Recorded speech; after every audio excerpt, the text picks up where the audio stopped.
बहुत साल पहले एक वास्तविक घटना पढ़ी थी और बाद में इसको कहानी का रूप दिया गया।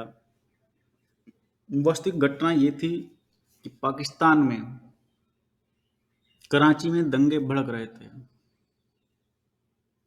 सन तो मुझे याद नहीं है, लेकिन अब से 10-15 साल पहले की बात है। 20 साल की भी हो सकती है लगभग, लेकिन घटना सत्य है। और उस दौरान शाम होते ही लोग अपने घरों में दंगों के डर से दुबक जाते थे। कराची में ही एक लड़की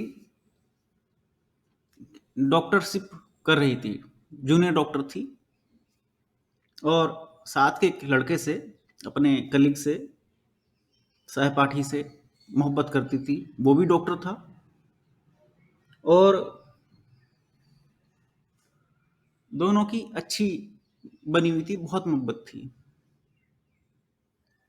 एक बार शाम के समय दंगों के दौरान ही वो थोड़ा लेट हो गए। सड़क पर सुनसान इलाका था और कुछ गुंडों ने उनको चारों तरफ से घेर लिया। लगभग 6-7 गुंडे थे और मोटरसाइकिल पर थे। उनके दोनों के चारों तरफ, चारों ओर चक्कर लगाने लगे। वो दोनों रुक गए और एक थोड़ी सी जगह खुली हुई थी। जो डॉक्टर लड़का था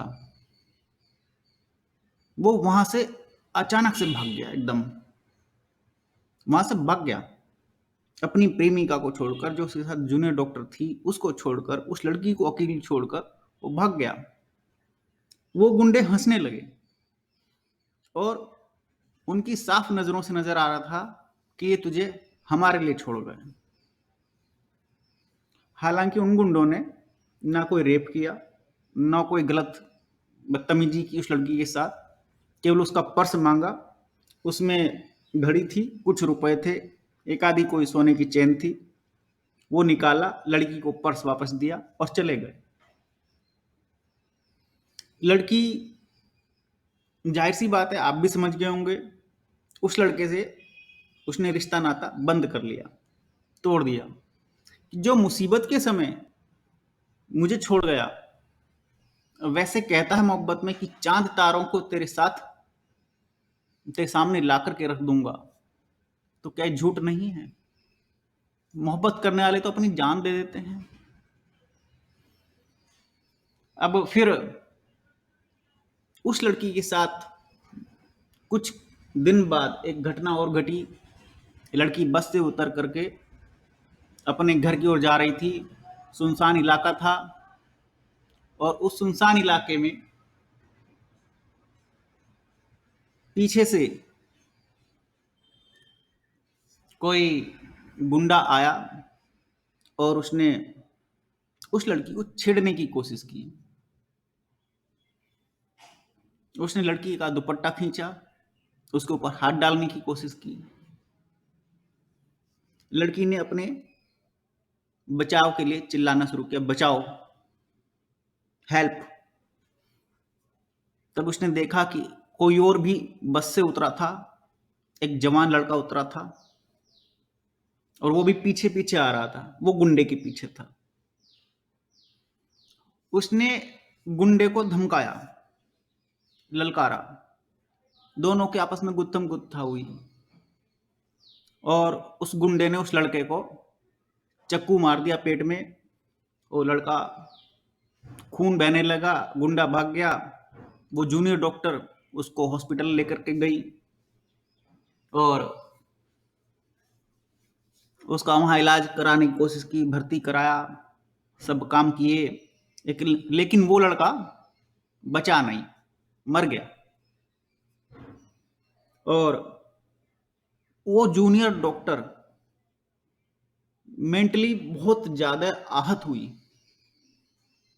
और कि एक वो था जिससे मैं मोहब्बत करती थी, जो मुझे मुसीबत में छोड़ गया।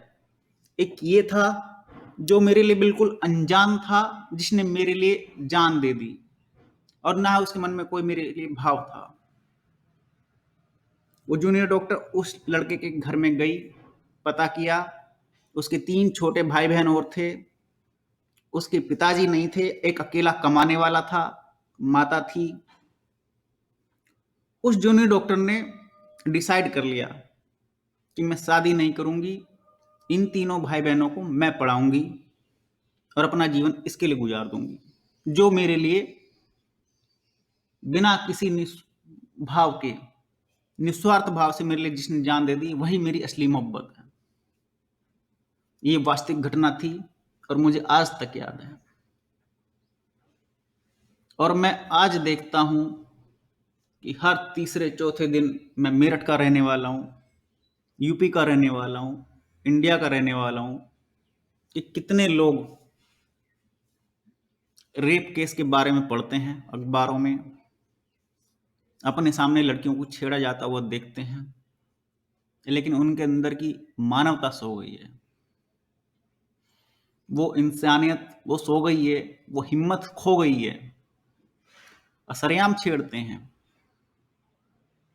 हालांकि मैं तो अपोज करता हूं, मैं कई ऐसी घटनाओं से निकल चुका हूं, हालांकि मैंने वर्णन नहीं किया है। और मैं इस कहानी के माध्यम से यही संदेश देना चाहता हूं कि ध्यान आपकी खोई हुई शक्ति को जागृत करता है, आपको जगाता है, मानवता का गुण आपके अंदर जागृत करता है। जो हिम्मत आपके अंदर नहीं है, वो हिम्मत आपको प्रदान करता है। जब आपके अंदर एक एक्स्ट्रा लेवल की हिम्मत होती है, तभी आप किसी गलत कार्य का विरोध कर पाते हैं, क्योंकि गुंडों की भी हिम्मत काफी होती है, इसलिए वो गुंडे होते हैं। लेकिन उनको भी ललकारने वाला जो चाहिए, उसकी हिम्मत गुंडों से ज्यादा चाहिए। यदि आप एक आम इंसान हैं, यदि आप एक सामान्य व्यक्ति हैं, तो आपको निश्चित रूप से ध्यान करना चाहिए, जिससे कि आपकी कम से कम आपकी आत्मशक्ति डेवलप हो सके और आप समाज को बदलने की दिशा में अग्रसर हो सकें।